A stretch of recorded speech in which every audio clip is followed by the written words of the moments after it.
Hey, what's up, all? Wardrobe here. I just want to do a real quick recap of this game I just played. No Question of Surrender, one of the first probably the third GTS game after the Arnhem ones. The Battle of for Ber Hakem, whatever. It's Italians attacking a fort against the French. Um, it It's not one of the more popular ones. One, it's 1.1, which is the rule set that they're moving away from. There's just 3 games with that rule set. The 2 at Arnhem in this one, 2 Market Garden in this one. Obviously, they're upgrading the 2. Well, one of the Market Gardens, I've got to think they're going to upgrade to the second one so that they're compatible, so you can continue playing the campaign. I've never played a 1.1. I've talked to Ty about playing some Arnhem before it comes out because I would be surprised if it's done before Market Garden. So I want to get that played, and there are some significant differences in a few things and pay attention to. But playing, so I've been wanting to kind of learn it. But the next GTS I was going to play was one of the D-Day ones. But then Mr. Hex to Hex Jeff over there was trying to learn. He decided he wanted to try to learn the system. He wanted to start with this one just because it's small, which makes sense. I don't think he has Strike Counter Strike, which is 2.0, and so he set it up, and when I saw it, I just got excited. So I set it up here in Vassal. He's doing it on the board. So it was, and I wanted to help him expedite the learning by just being there to kind of answer questions and move through quick. And I did not really run across a lot of the biggest challenges like activating independence. I did not assault here. If I were to play this again, and I had this situation that happened here, the French would probably assault the tanks, and we'd have to work through that. But I'll show you how it ended. So the French really, I mean, the goal is the Italians start way over here where you can't see, and they have to make it into this deployment zone, anywhere in the deployment zone, and be not suppressed. So they can't be suppressed in here. It's pretty challenging. This gun reaches out to 6 X's. This one reaches out to 3. The tanks fire out into 3. The mortar's there firing out, so you can do stuff. Then you got the infantry in there.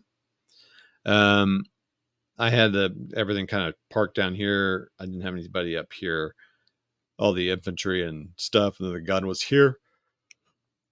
Pardon me. Let's just show the screen so you don't have to see me yawning. It's very late, 1:30, but I just got super pumped to play it. I played it with McMurray, and oh, look, I just noticed there's a guard check here. Good Lord, with a red and white striped gate. That's hilarious. That's awesome. Anywho, so the Italians come up here. The Italians got Froggy. Well, I don't think these guys. They got all spicy and sent a guy up here. Well, this gun starts out hidden, and being hidden means they can't fire on you at all. So I was keeping it hidden. I thought if I were playing an opponent, I would keep it. You'd have 2 dummy markers like this here, and this one's here. You go boom, like that. It's hidden, and one's a dummy, one's a real. So that's cool, and I think that's neat. I haven't seen that in the GTS before. I had it down here and here. Jeff would set it up that way, so I followed Jeff's setup, and he did it that way, and he made them random, so he'd have a little bit of surprise as the Italians when he's going. But they can't be fired on. Well, so and they have no fire zone. So I kept it hidden. I thought, how would I play it if I were playing a blind zone? Well, I'd keep it hidden as long. Well, the bad thing is that let this Italian come all the way up and go around here. And go up here, and there was no fire zones. And so he was able to get around, go around here eventually, and get in here. But he did take a done ton of fire. At some point, I started firing on him. I took that off. You can see pretty much everywhere on this board. They took it off, and they started firing on him. Well, eventually they went down to one step, and took 2 cohesionists, but they never took a suppression. There was one. That's why I spent a point, at least one of my Italian points. I got a possible suppression, and I'm like, nope, not doing it. So I passed that one automatically. So that was cool, using that wisely for that. So he stuck around and was taking just fire like crazy at some point, because then he went past this guy, and here fire zone is a -3. I think it's -2 in 2.0. So it is brutal. These guys get all kinds of bonuses for being here. So they get +1 to fire, +1 to assault, -2 to the defense, +1 to quality rating. this is awesome that it's included in this thing here. I think that's awesome. Like that's in there. And if you move them out here, now they don't have that. So you have to be in the fort to get it. That's fantastic. There are no markers in the board game version of this, and no one's going to make anything now because this game's kind of going the way of the dodo here. But with the moving of the Market Garden games to 2.0 at some point, we hope all is done someday. There's no marker for this. I'm like, why would they not put a fort marker in here? They have entrenchment and emplacement. I don't think you're going to do a lot of emplacement and entrenchments in this. Just going to make a fort marker. Oh my gosh, it's so simple. But I mean, I know it's an extra set of counters, but it's a lot of numbers to remember. And you're going to have a ton of units in this fort in the full game. Makes no sense to me. Maybe if you like this game enough, you make it, or you just remember. I'd probably just put a note here on the board, like in a little, use an extra blank counter and just put that in there to remind myself. So they had some great ways to shoot, right? I mean, or great advantages to shoot and all that. But I did a couple things right as the Italians. I think sneaking around was not a bad idea, but they didn't take any hits in these minefields. None, not even in the heavy ones. So that was a big thing. A bad thing for the Italians is their division chit did not come out in the first turn. So they didn't get to roll for more command points. So they were getting low when we started the turn. And then they rolled a 0 here. So they had what they started with, which was, I don't know, 6 or something. And that's pretty much what I got. Well, except for I did get to roll in the first turn. Oh, no, I didn't get to roll in the first turn. That's the whole point. And then I rolled a 0. So they got no more command points for the whole game. So that was a bad thing for the Italians. Bad thing for the French is this command chit coming up last. Because they had amazing rolls and they were up to 15, 16. So their first division chit, they just fired away at these guys. But then that came up. So they did a couple things. Then this came up. I did a couple things because they had a couple points. And that's it. So it just got me all excited when I was on with McMurray and Brian playing. Brian from Mini Warmat.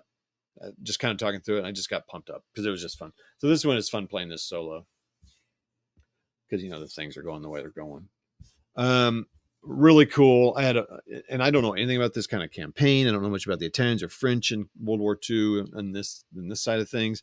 So it'd be fun now. You just want to read about it and see if there's a book he's usually pretty good about bibliography, I think. Oh, I don't know who Nick Richardson. I think Nick's still a part of the thing. Oh, there's some biographies. Oh, there's a woman in the French Foreign Legion. That's cool. Narrative of the Battle by Hans Korting. There's no book, though. No bibliography. That's too bad. That'd be cool to see that. The Siege of Barracam. So this is called The Italians Attack, historical. This is The Italians Really Attack, ahistorical. Scenario 3 is Capture Point 186, one day. And then scenario 4 is the siege from June 10th to June 2nd. Oh, gosh, that's happening in June. It's another June battle. So this happened on May 27th, the one I just played. Well, that's cool.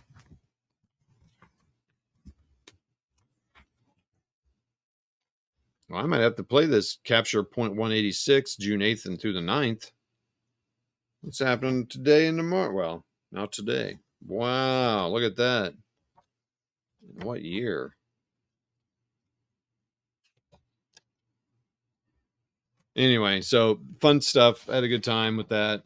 But I didn't do the big things that are impacted. Assaulting. Did I say this already? Holy cow. Assaulting and independent units. I did have independent units, actually. Oh, whoa. I did have independent units, and I didn't.